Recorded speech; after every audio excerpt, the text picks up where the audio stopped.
नमस्कार, मैं राहुल कठेरिया। कर्नाटक में विधानसभा का चुनाव होने जा रहा है। ऐसे में सारी पार्टियां अपनी जोर आजमाइश कर रही हैं। भारतीय जनता पार्टी की तरफ से गृह मंत्री अमित शाह जी ने कर्नाटक में एक रैली के दौरान बहुत ही विवादास्पद बयान दिए हैं।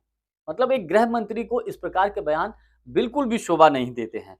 गृह मंत्री अमित शाह जी ने कहा है कि गलती से भी अगर कर्नाटक में कांग्रेस की सरकार बन गई तो कर्नाटक में भ्रष्टाचार बहुत बड़े स्तर पर बढ़ जाएगा। कर्नाटक में परिवारवाद बहुत बड़े स्तर पर बढ़ जाएगा और कर्नाटक में दंगे फसाद शुरू होने जाएंगे होना शुरू हो जाएंगे। तो गृह मंत्री अमित शाह जी कहना क्या चाहते हैं? उनके कहने का मतलब ये है कि जहां-जहां विपक्ष की पार्टियों की सरकारें होंगी, जहां-जहां कांग्रेस की सरकारें होंगी, तो वहां पर जो है दंगे होंगे और जहां-जहां भाजपा की सरकार होगी, वहां दंगे नहीं होंगे।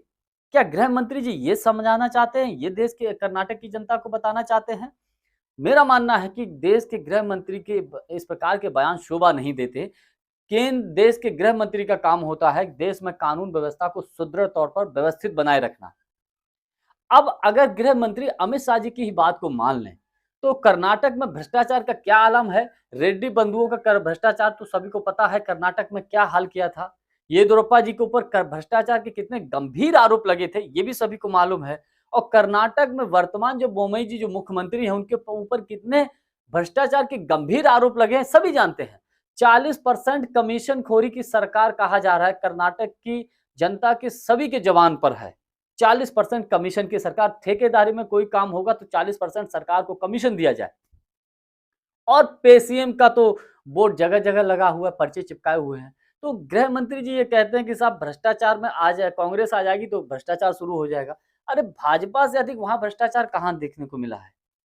और दूसरी तरफ भारतीय जनता पार्टी को जब लगता है कि हम अपने मुद्दों पर ही फंसने जा रहे हैं, भाजपा को जब लगता है कि जनता के सवालों को जवाब नहीं दे पाएंगे, तब भाजपा का आखिरी हथियार वही होता है हिंदू वर्सेस मुस्लिम। यानी कर्नाटक में एक बार फिर हिंदू वर्सेस मुस्लिम करने की कोशिश की जा रही है। गृह मंत्री जी अमित शाह जी इसी प्रकार के बयान देते हैं। अभी कुछ दिन पहले भाजपा के राष्ट्रीय अध्यक्ष जेपी नड्डा जी ने भी इसी प्रकार का बयान दिया था, एक धमकी भरा। यानी कि एक तरीके से अगर यूं कहूं कि बहुत बड़ी झुंझलाहट है भाजपा की और भारतीय जनता पार्टी के नेताओं की। उन्हें ये साफ दिखाई दे रहा है कि कर्नाटक में कांग्रेस की सरकार बनने जा रही है, क्योंकि देखिए जितने भी सर्वे निकल कर आ रहे हैं कर्नाटक में, वो सभी के सभी उसमें कर्नाटक में पूर्ण बहुमत की कांग्रेस की सरकार बनती हुई दिखाई दे रही है।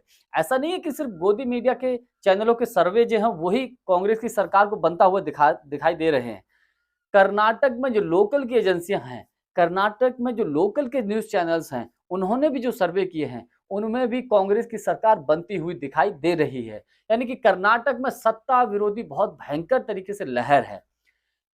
मैं आपको बताऊं कर्नाटक में पिछले कुछ सालों से जो गठबंधन और गठजोड़ की सरकार है, जनता अब उससे नकार रही है। जनता का मानना ये है कि अब पूर्ण बहुमत की और स्थायी सरकार बने, तो ये कांग्रेस के लिए वहां पर शुभ संकेत नजर आ रहे हैं।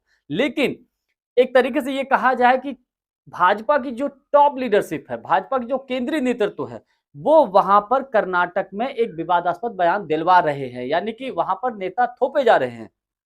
स्थिति यहां तक है कि भाजपा के कर्नाटक में जो लोकल के नेता हैं, जो प्रदेश स्तर के नेता हैं, वो किसी प्रकार का हिंदू मुस्लिम के माहौल खराब हो ऐसा बयान नहीं दे रहे हैं।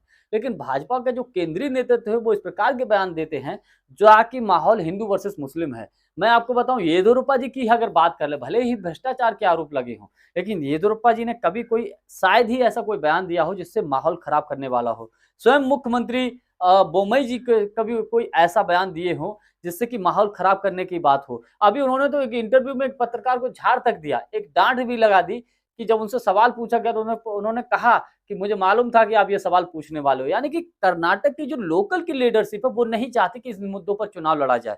लेकिन भाजपा का जो केंद्रीय नेतृत्व है बाद में अंततोगत्वा वही करता है, हिंदू वर्सेस मुस्लिम। आरएसएस भी यही चाहता है, क्योंकि उनका केवल मानना ये है किसी भी प्रकार से सत्ता मिले, माहौल खराब हो, चाहे देश का खराब हो, चाहे प्रदेश का खराब हो, कोई मतलब नहीं। सत्ता मिलनी चाहिए, सरकार होनी चाहिए। लेकिन कर्नाटक की जनता बिल्कुल भी भाजपा को नकार चुकी है। वहां पर सत्ता विरोधी लहर चल रही है। आप एक तरीके से ऐसे देखिए, अगर कहीं पर भी कर्नाटक की कोई चुनावी रैली होती, भाजपा की कोई चुनावी रैली होती है कर्नाटक में, तो उस प्रकार का उत्साह का माहौल कम दिखाई देता है।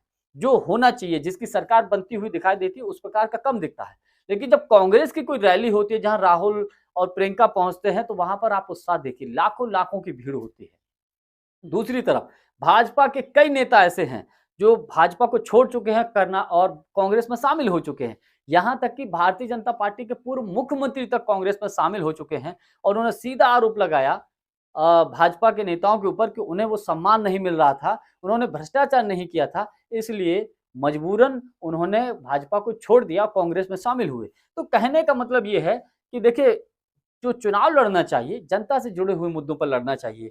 आप बात करिए रोज़गार की, आप बात करिए महँगाई की, आप बात करिए नौकरी की, आप बात करिए स्वास्थ्य की, आप बात करिए बिजली की, इन मुद्दों पर चुनाव लड़िए ना। लेकिन हिंदू वर्सेस मुस्लिम करके ये माहौल खराब कर रहे हैं, तो मेरा मानना है कि कर्नाटक की जनता इस प्रकार के मुद्दों को नकार देती है। पिछले कुछ वर्षों से कर्नाटक में ये प्रयोग करने की कोशिश हो रही है आरएसएस और भाजपा की तरफ से, लेकिन इसमें अभी तक ये सफल नहीं हुए हैं और कर्नाटक की जो माहौल है, उत्तर भारत के अन्य राज्यों से अलग भी है। अब क्या परिस्थितियाँ बनती हैं, चुनाव के परिणाम क्या होते हैं, ये आने वाला वक़्त बताएगा। आज के लिए बस इतना ही। वीडियो को लाइक, शेयर और चैनल को सब्सक्राइब ज़रूर कर दीजिएगा। बहुत-बहुत धन्यवाद। नमस्कार।